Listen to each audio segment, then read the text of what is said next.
So, next week we have another Universal Monster remake with The Invisible Man.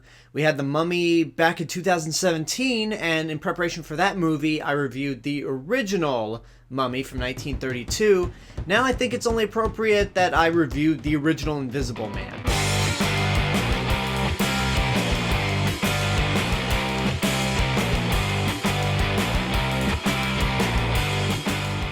Hey everyone, it's Alexander, the real Mr. Robinson, and this is my review for 1933's The Invisible Man.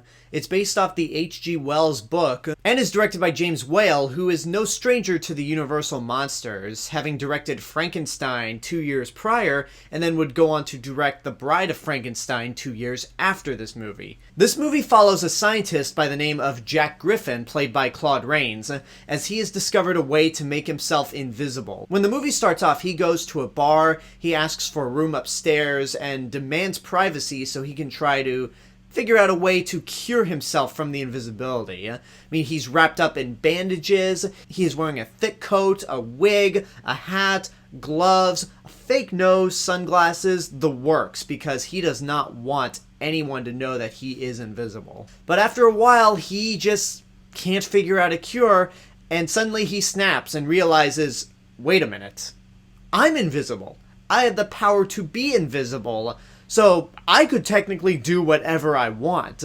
I'm going to just murder, rob, and troll people everywhere out there because I can do it and nobody will ever see me coming. So I own a Blu-ray set from 2012 that contained the most important Universal Monster movies like Dracula, Frankenstein, The Mummy, The Invisible Man, The Bride of Frankenstein, The Wolfman, the colored remake of Phantom of the Opera, which also starred Claude Rains, and Creature from the Black Lagoon. And over the years since I've owned that set, I've been slowly watching these movies, and The Invisible Man is one of the very last essential Universal Monster movies that I had to see, and it honestly was not what I expected it to be. It wasn't too far out of left field for me to be surprised by this movie, because the biggest thing that I've noticed about the Universal Monster movies is that the horror doesn't really come from the creatures themselves. It's not like when you watch an 80s slasher movie and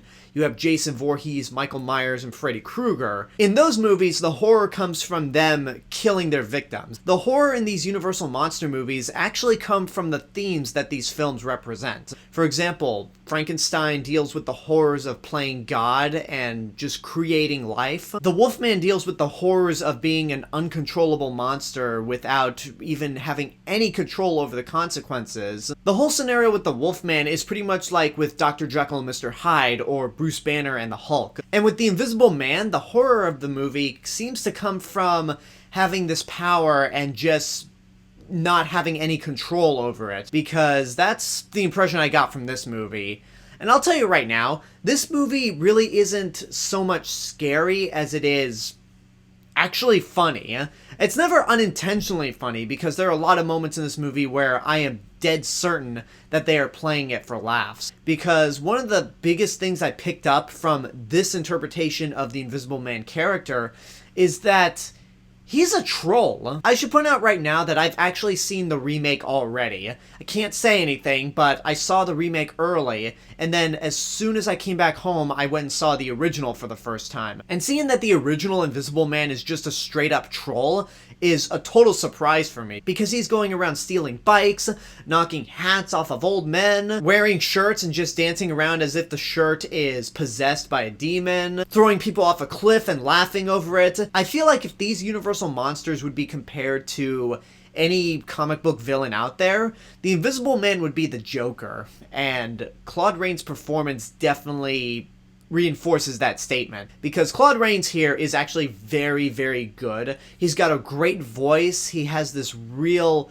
sense of Shakespearean authority whenever he delivers his lines. I mean, he has some really ridiculous lines in this movie, but the way he commits and delivers them, you buy it. And he is just having so much fun in this role, and he gives such a good performance without you ever seeing his face. He's either invisible or he's wrapped up in several bandages to where you can't act your way out of a paper bag with them unless you have a strong and powerful voice, and Claude Rains definitely has that. And speaking of being invisible, the special effects here are just absolutely mind-bending for 1933. The highlight in terms of visual effects here is seeing Claude Rains take the bandages off his head and just realizing that there's nothing there. That's one of the things I absolutely love about these older genre films, especially the ones from the 30s, is that they'll have special effects where you look at it and go, how in the world did they do that? Because 1933 was the same year we got King Kong, which broke all of the ground in terms of visual effects. So with both of these movies, I just scratch my head every day and wonder, how on earth did they accomplish these special effects for being 87 years old? Wow.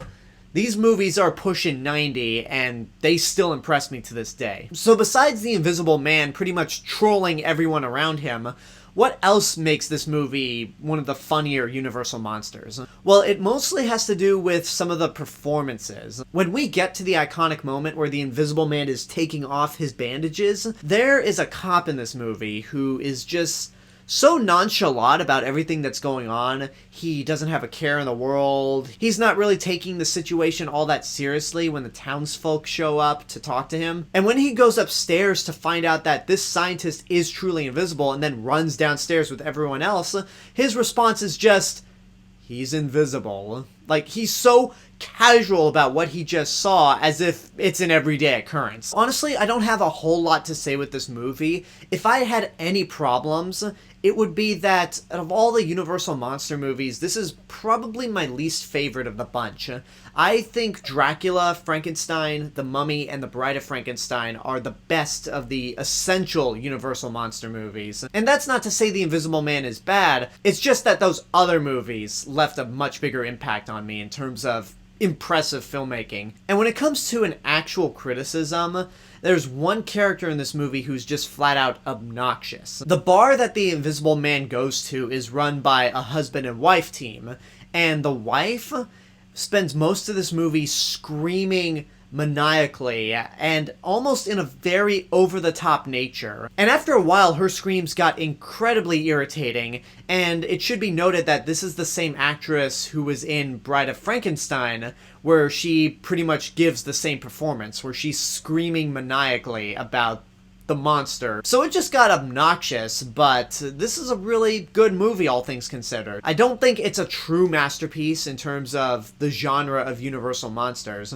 Like I mentioned, I think some of the other movies are much better, but it's still pretty inventive in its own right. The special effects are outstanding, it's got some interesting concepts, and Claude Rains gives a phenomenal performance, considering that you never see his face. So I'd say if you're a fan of classic films, especially classic genre films like this, it's worth seeing in your lifetime. You have to go into the mindset knowing that this was made in the 1930s. So the standard of filmmaking back then compared to 2020 is very different. And I think if you look at it within that mindset and not try to compare it to other movies made today, then you'll get a kick out of it. I really do love these Universal monster movies, and I love talking about them. So there you go, that's my review for the 1933 original version of The Invisible Man. Like I said before, I've already seen the Blumhouse remake. I can't review it until the embargo lifts, but if you want to know my early thoughts, go to my Twitter account, RealMrRobinson, and you'll be able to see a tweet I sent out. So keep your eyes open for my full review of the remake. Now I want to know what you guys think about this original Invisible Man. If you've seen it, what did you think? What are your favorite Universal monster movies from the classic era? Whatever the case may be, let me know in the comments below. And until next time, I hope you enjoyed this review. Don't forget to subscribe to the channel, give this video a like, leave a comment, support my Patreon page, follow me on social media, and until then, this is the Real Mr. Robinson telling you there's only one.